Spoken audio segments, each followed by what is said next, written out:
Hey, welcome here. Welcome back, man. It's that guy, AsBlueAsItGets. Week 9 post game here, with the Phantom and for the Phantom. It was not a good game today. Let's just go ahead and say it. The opposite side of the ball, I think today we saw some decent play out of the quarterback, Jackson Dart. Nice game. Okay. Not the best game, but a nice game. Few mistakes. One in particular when it came down to a sack here, I think was the biggest negative play on the day, really. Just avoided some pressure and for I guess he just kind of zoned out and just, thought it was just him and the wide receiver he was looking at on the field. I forgot there was like 20 other athletes on the field with them as well because he just kind of locked onto a guy early in the game and somewhat near the end zone and avoided the pressure, like I said, but held on, just locked in on the guy, and the pressure came back and he got the sack. Good that he held on to the ball, not good to kind of, not keep the ball moving at that point, but rookie mistake perhaps. Welcome to the NFL moment, and he'll recover from that. Oh, yeah. No Cam Skattebo today, so the run game was a little more limited than usual. Um, again, like I was saying, when the talent gets injured and stuff on his team, there's real gap in the drop off sometimes. And today, just it was a piling of that for us with no Adebo, no Flott, no Elemenor Musal, no Cam. It just starts to add up for a team that's still trying to break through into turn over into a good team, becoming a great team. Um, the defensive side today, Brian Burns came down with his 11th sack for the season. Pretty nice, man, impressive.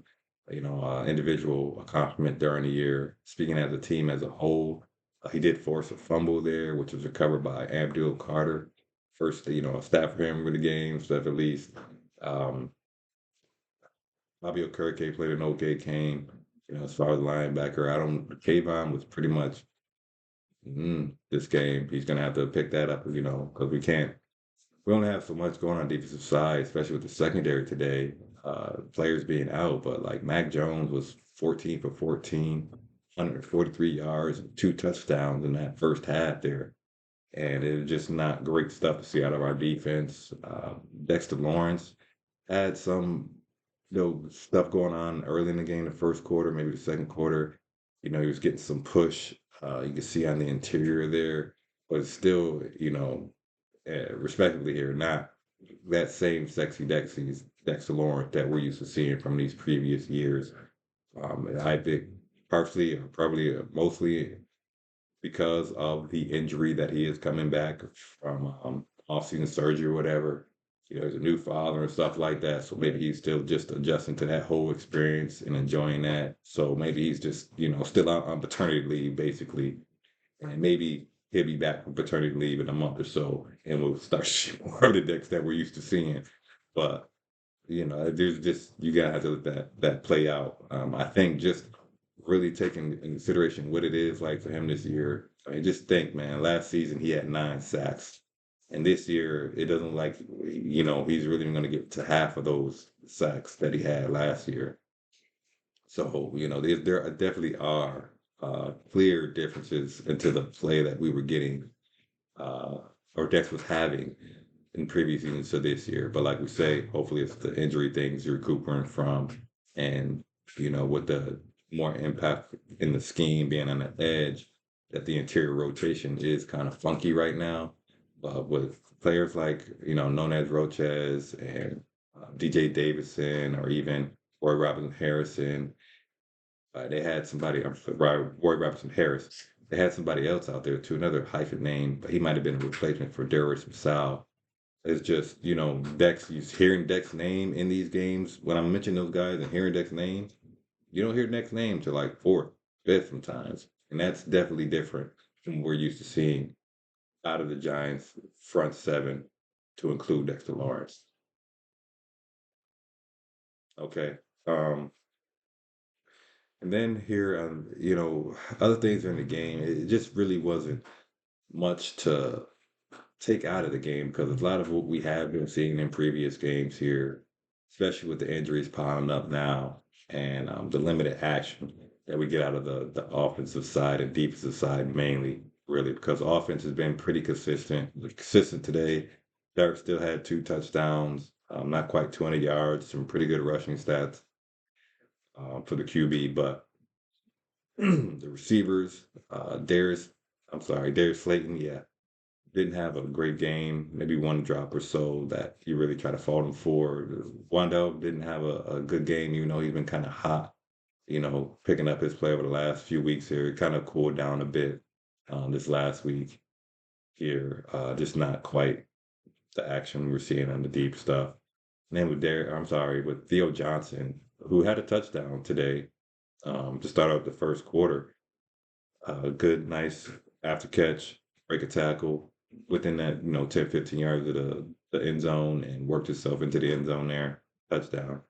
Problem is with Theo Johnson, man, he giveth and Theo Johnson taketh away because he'll have a key drop of the game at the same time as well. Last week it was in the red zone. This week I think it was just for a first down. But you see, he didn't have a great game. He had multiple drops, but it's just somebody waiting to still click there as far as catching the ball consistently that we're waiting to see out of Theo Johnson. He is a later round pick.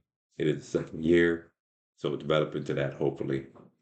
But the talent depth on this team really does just disappear. I think even Dane Bellinger might have been out this game as well. He might not have been though. We did end up scoring 24 total points. We were stuck at 20-10 for a while, 20-10 for a while. And in the fourth quarter, we scored a couple more touchdowns. But before then, it just did not feel like the Giants were really in the game like these previous ones, which is kind of disheartening. Um, you know, this game I had in my predicted guesstimations as one that would maybe be tight, but we would lose because San Fran just used to be a good team for a few seasons now. That experience might spell out as a W for them. Not quite what I was hoping to see today from the team. Yeah, there are some injuries that kind of affect that too. But like now going against Chicago here, who just had a pretty decent game for themselves, scored 40 some odd points and a victory for themselves. It's kind of a stark contrast to what the Giants are doing now because we're coming off a loss to Denver when we were up. We let them score 33 in that fourth quarter, or the Eagles game where we just could not stop the rushing attack. The Giants right now are kind of on a downtrend where we started the season for the last 4 weeks maybe. So next week is big to at them bouncing back before we go into our bye. 'Cause I think our bye is in coming up real soon. Might be after that Chicago game. So going into a bye, you expect a team to come out on all cylinders and really fired up and to have, carry a good game to have take it to the bye. So we'll see against Chicago here. I don't think there's any else really else I got to go through the game. Oh, Graham Gano. Somehow Graham Gano was out there kicking the ball for us again today. I do not know how when Young Wei Koo could work his way onto the field to start kicking some field goals for this team because the Giants were up to their old tricks again and going into the old hat of bringing back Graham Gano somehow, man. So he did miss a field goal at a certain point in the game where it might have kept the game a little closer. But what's most disheartening about him missing that field goal is like a 40 some odd yarder was just the series before that. San Francisco 49'ers coming out and Pinero, their kicker, making a 54-yard field goal at MetLife. Our kicker can't make the 40-yarders at MetLife, and that might have been Pinero's career long, 54. It would not be surprising because every team that brings their kicker against the New York Giants gets to walk away with some historical or career best for themselves. So it would not be surprising that Pinero made that 54-yarder, and it wasn't surprising to see Gano miss the 40-some-odd-yarder. Do not know what's going on with special teams there. That's just what it is on our offensive special teams. The kick turn game, I think Jalen Hyatt, was out there today doing some kick return, punt return stuff. So to try to use him there, we haven't seen much out of the kick game, special teams since Olszewski's return like 2 seasons ago, 3 seasons ago, maybe. he had a punt return. The Giants, man, it was just a very dry ass game for us today.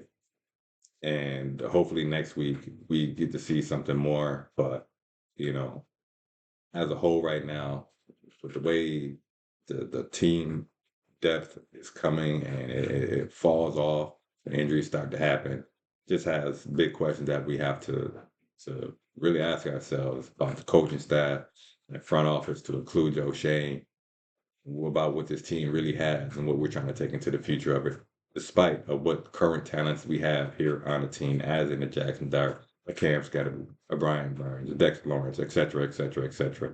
You know, those things are kind of separate from what the front office and coaching staff have been doing with it all. So yeah, hopefully I'll get something out this week. I know I missed, last week and the thing, but I'm trying to make sure I put something out that's got some content to it, good, decent content or whatever.